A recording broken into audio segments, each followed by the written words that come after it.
continuação ao programa, numa apresentação que pretende mostrar um trabalho que está a ser feito de momento.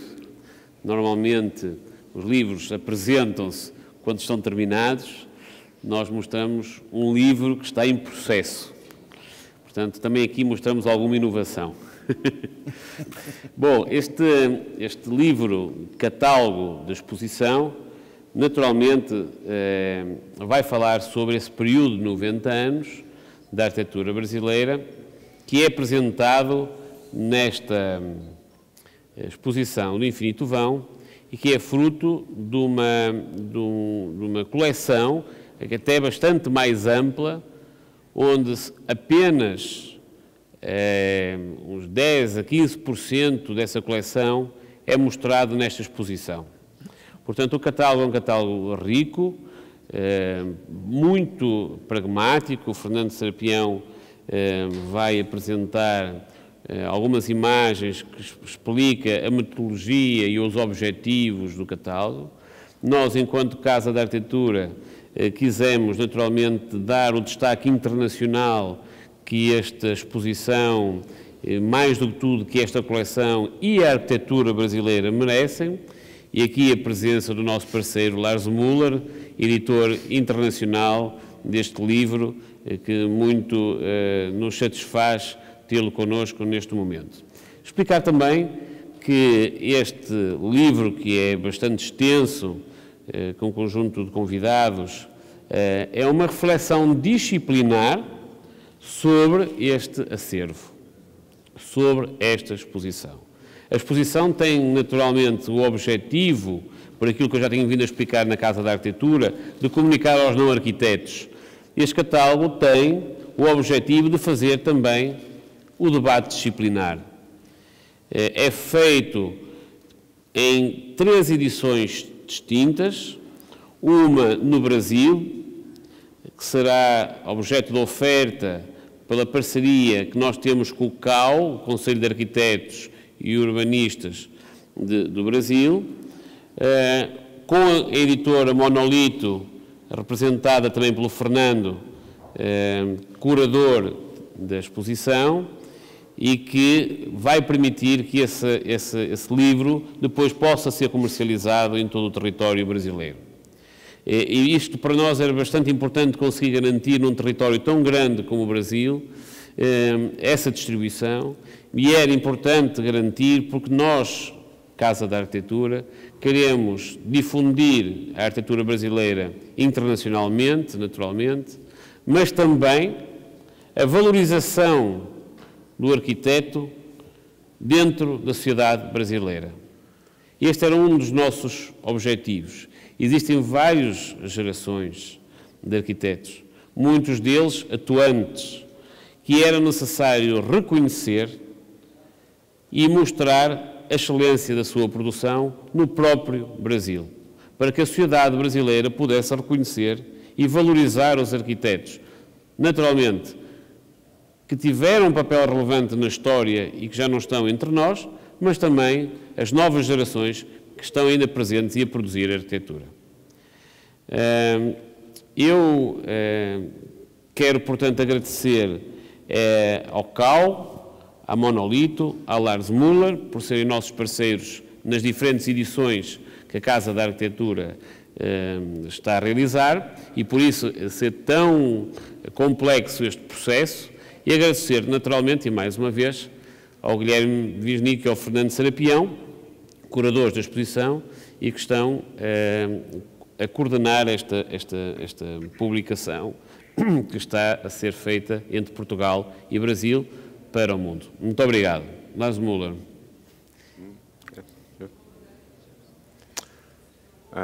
Yeah, where shall I start? I think it was your initiative to approach me. That was for the book last year, Power Architecture. And I'm always a little bit defensive because we get so many proposals from all over the world, but knowing Porto a little bit and loving the city, I must say, I thought, yes, this is another example, and in this case an institution, a new founded institution, to look at the world from the edge.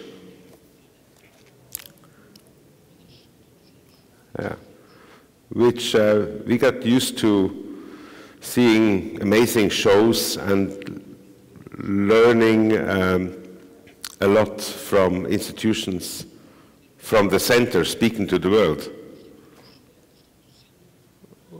While I believe strongly, living in Switzerland, which is a tiny little island in Europe, if you know,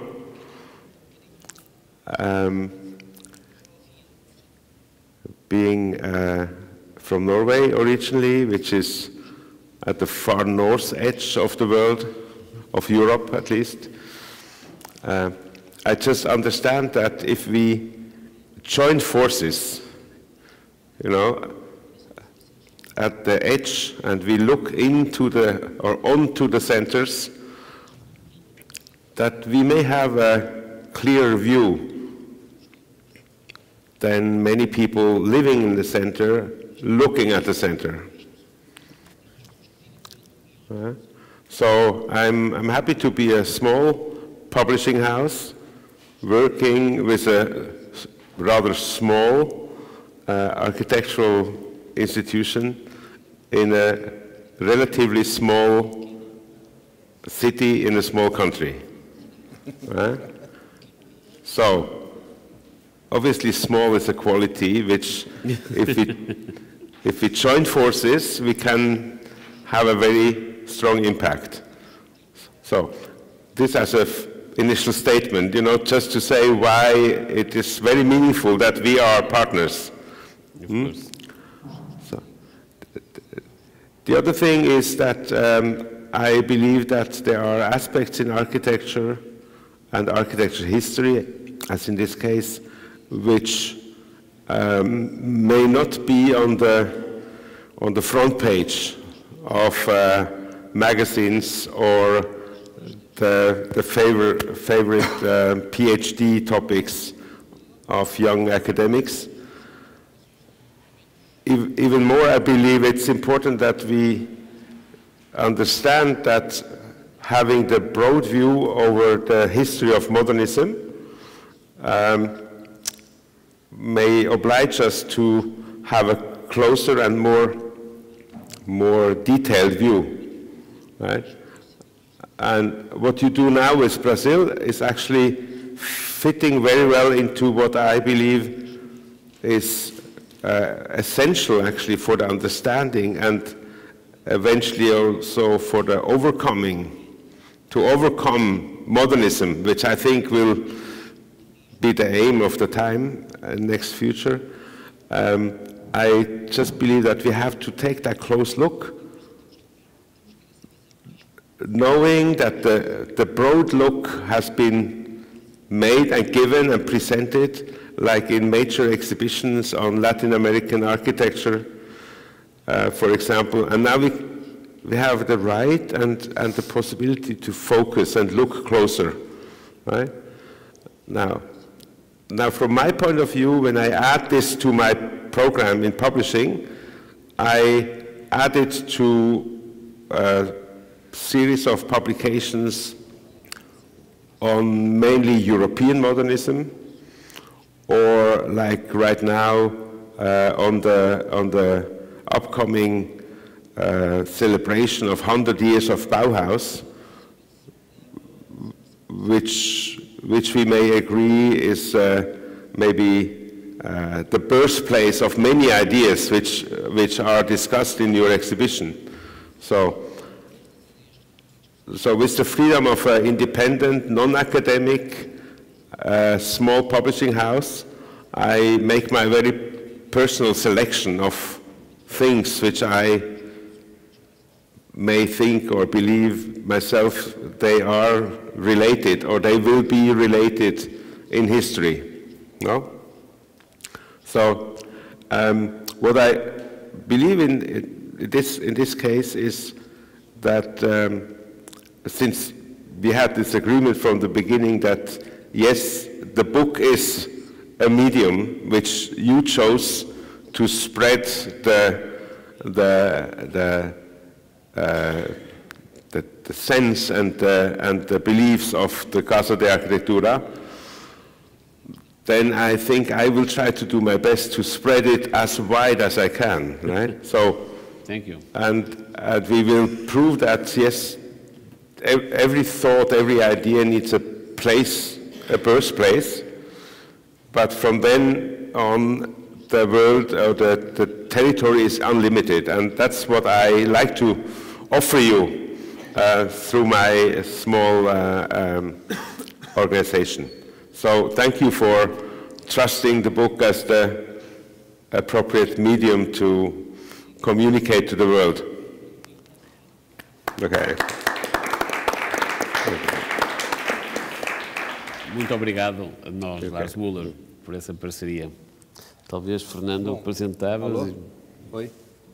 Alô? Bom, acho que eu posso apresentar o livro, mas seria legal que eu fizesse isso junto com o Guilherme, para a gente fosse falando um pouco do conteúdo. Como o Nuno já colocou no início, havia um desejo da casa, e acho um desejo legítimo, de que o livro não fosse exatamente um catálogo, né, da exposição, né? A gente até evita usar esse nome com o catálogo da exposição. A gente prefere que isso seja um livro quase que em paralelo à exposição e que tenha uma vida independente, né? Então, na verdade, obviamente que parte do conteúdo está ali dentro, né? Parte do conteúdo da exposição está lá dentro, mas outra parte a gente não consegue levar para dentro da publicação. Quer dizer, por mais que a gente faça uma lista no Spotify, né, das músicas, né, as músicas a gente não consegue transferir para o livro.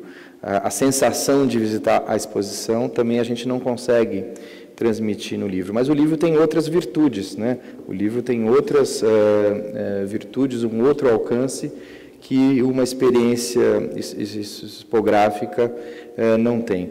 Então, dos aspectos que nos interessavam era justamente não só a nossa voz, né, como curadores e pesquisadores da arquitetura brasileira, mas avançar um pouco esse debate para outros autores que não fazem parte da exposição, né?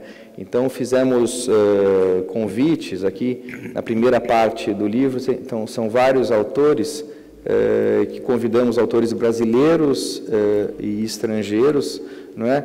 Então temos quatro estrangeiros, né, Guilherme?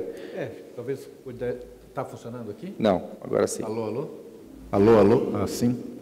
Pudesse começar mencionando a Ana Vaz Milheiro, né, que justamente escreve um texto que faz a ponte de Portugal com esse conteúdo todo, né? A Ana Vaz Milheiro tem pesquisado muito a arquitetura brasileira e justamente conhece tão bem a portuguesa, então ela escreve sobre o Lúcio Costa e a recepção portuguesa do Lúcio Costa, o papel de Fernando Távora. E na medida do possível, acho que podia deixar os dois microfones ligados, se fosse... É possível isso? Possível isso? Na medida do possível, a gente fez encomendas, ou seja, para esses ensaístas, vamos chamar assim, por exemplo, para a Ana Vaz, que fizesse essa ponte. Não é? Sim. O Jean-Louis Cohen, nesse caso, conversamos com ele já tinha escrito um texto sobre Oscar Niemeyer, mas que tinha ficado inédito, nunca tinha sido publicado por questões...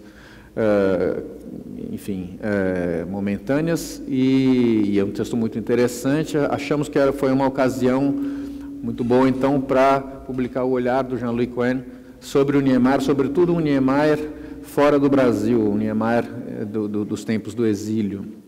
Isso, por exemplo, é interessante porque alguns projetos do Niemeyer estão expostos aqui no Infinito Vão, mas até mesmo por um pedido da Casa da Arquitetura, que a gente tivesse uma seleção muito horizontal, né? Para que não fosse uma exposição do Oscar Niemeyer, que não tivesse 30 projetos do Oscar Niemeyer. Então, isso é um exemplo interessantíssimo. Oscar Niemeyer, após Brasília, faz importantes projetos, sobretudo no mundo mediterrâneo, não é? Entre Europa, Norte da África e Oriente Médio. E isso não faz parte da exposição, a não ser nas mesas, a não ser em algumas informações que aparecem, mas essas obras não estão destacadas. Aí a gente tem esse texto do Jean-Louis que trata disso. Tem também o pesquisador e professor argentino Adrián Gorelick, que escreveu sobre Brasília. É um olhar muito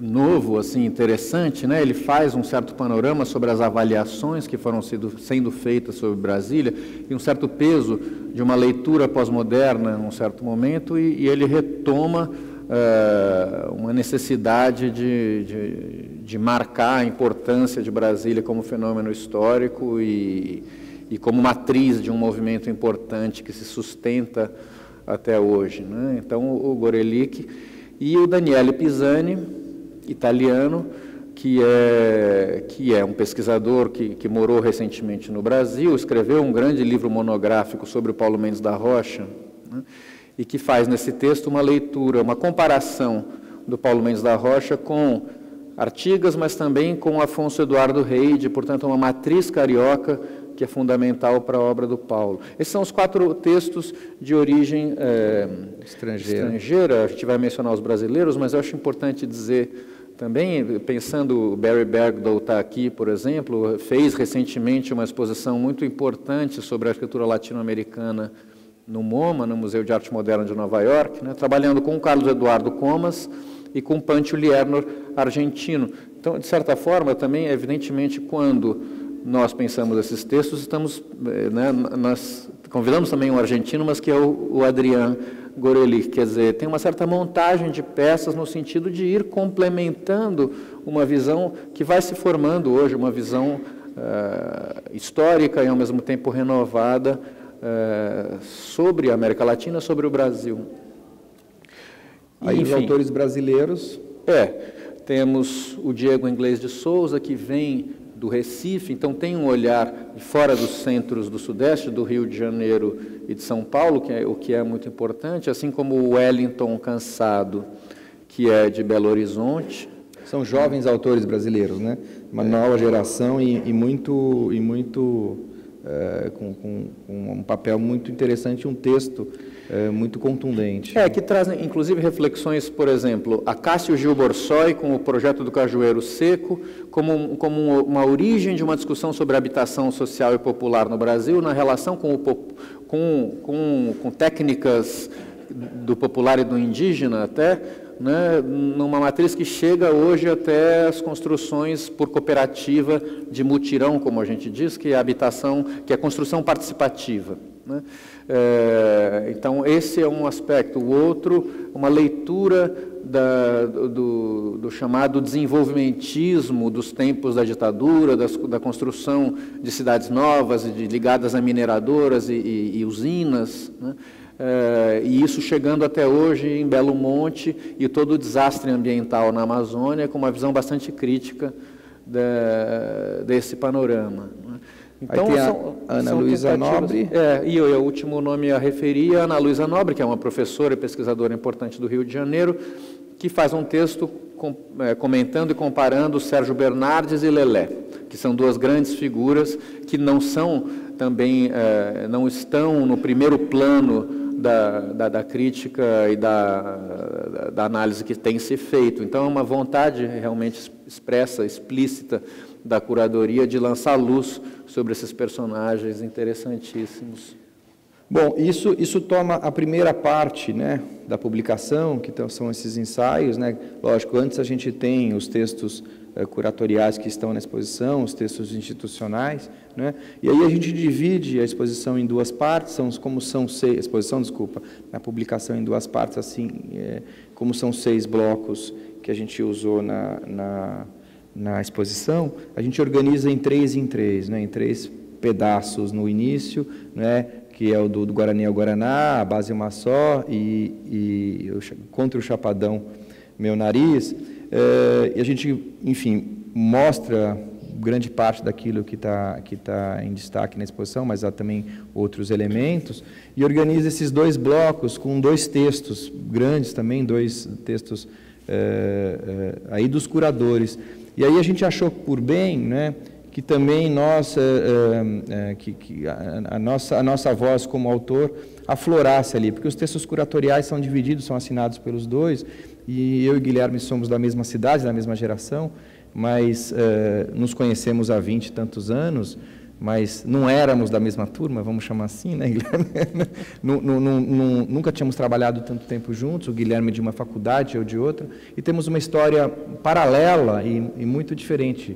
O Guilherme, ele é um professor acadêmico, com uma projeção de ensaísta, acaba de lançar um livro belíssimo, resultado do doutorado dele, e faz reflexões em relação a não só a arquitetura, mas a cultura em geral, a nossa sociedade e tal, dentro de um pensamento estruturado nas pesquisas acadêmicas que ele faz. E eu, por outro lado, quer dizer, nunca dei aula, a não ser no meu mestrado, e fiz a minha trajetória dentro de editoras, e trabalhando como editor, jornalista.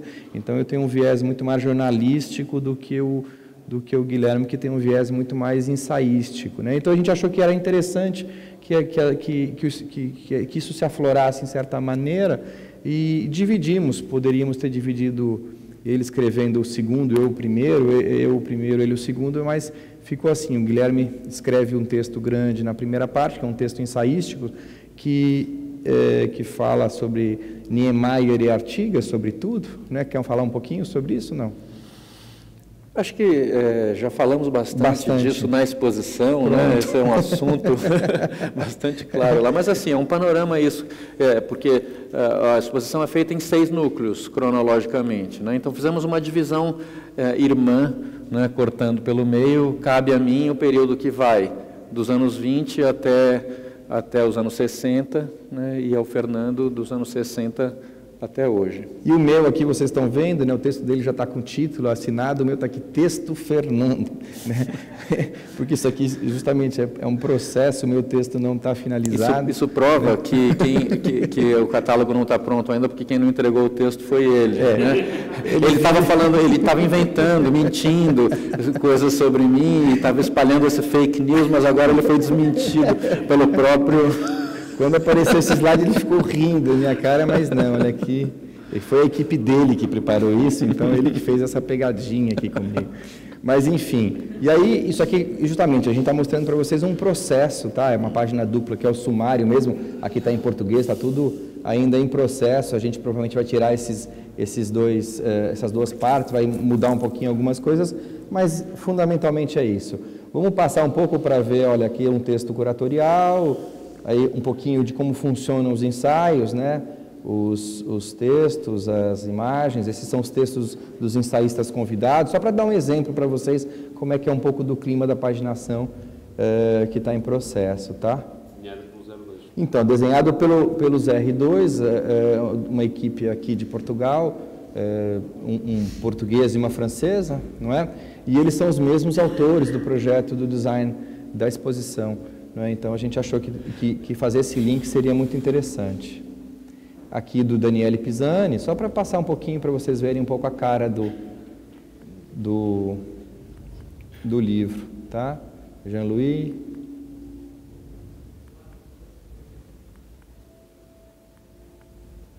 Aqui o texto do Guilherme. Você já aprovou essa paginação, Guilherme? Olha lá.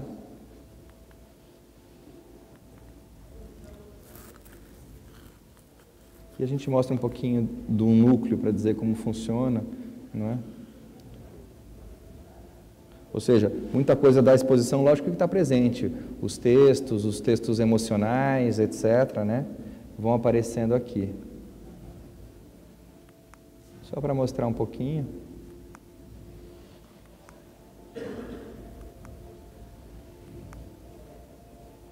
Eu acho que só tem um núcleo aqui, eu acho que não deve ter os outros.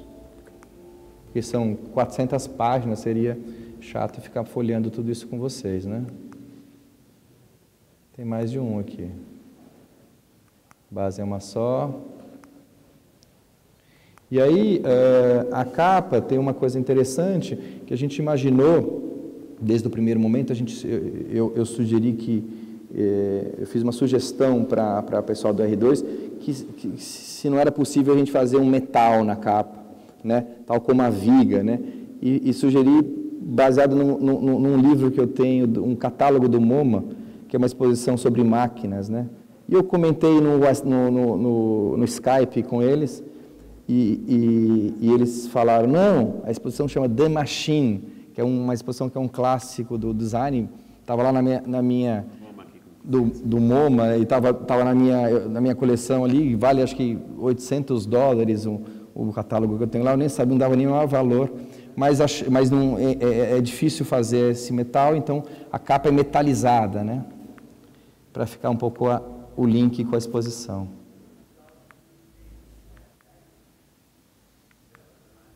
E assim vai.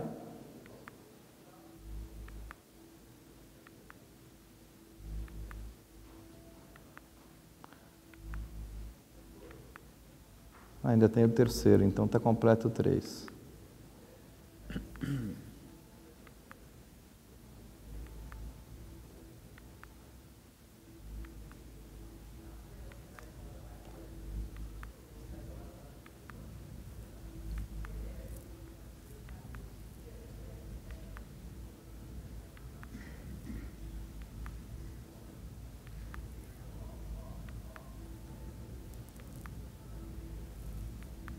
Às vezes aparecem bem mais elementos do que tem na exposição.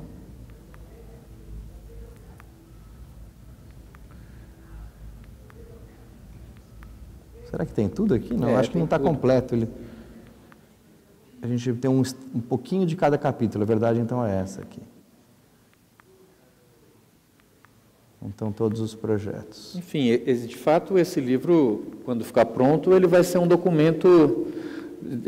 Sem modéstia, né? Mas certamente será um documento muito importante sobre essa história toda. Eu acho que cabe dizer isso, né? Com todas as letras. Por exemplo, a exposição Brasil Builds no MoMA, a exposição passou, mas o livro ficou, né?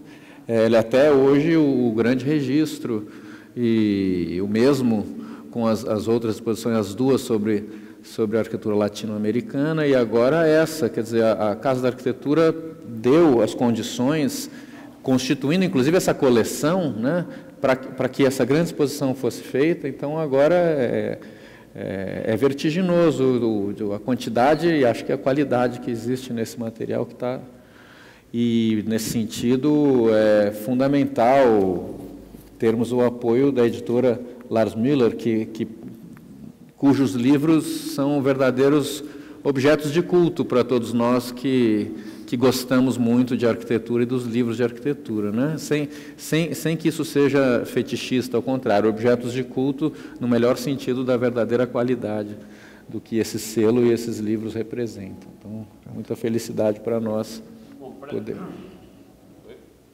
Para a Casa da Arquitetura era e é fundamental esse cruzar, por um lado, disciplinar do catálogo ou do livro, que vai perdurar e, portanto, tinha que sobreviver muito para além da exposição, e que chegasse, naturalmente, ao maior número de pessoas. Mais uma vez eu queria agradecer ao Lars Müller a confiança que teve e acreditar que juntos, pequeninos ou não, fazemos sempre melhor.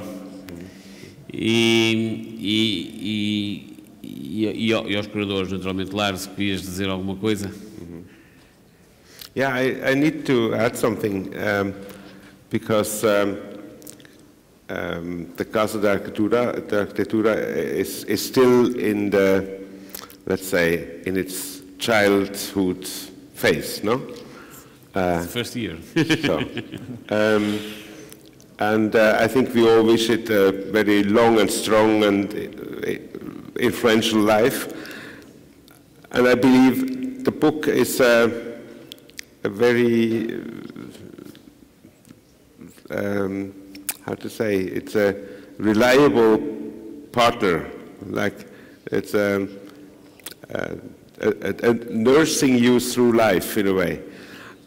I just like to say that how I try to build my program may be similar to your institution, is that we may look at architecture from an outer space view, right? And we may discover buildings, and we may discuss or recognize housing as a solution to host people and allow them to live under a roof. And so now, from that, let's say, micro view, we may define other dimensions, other scales.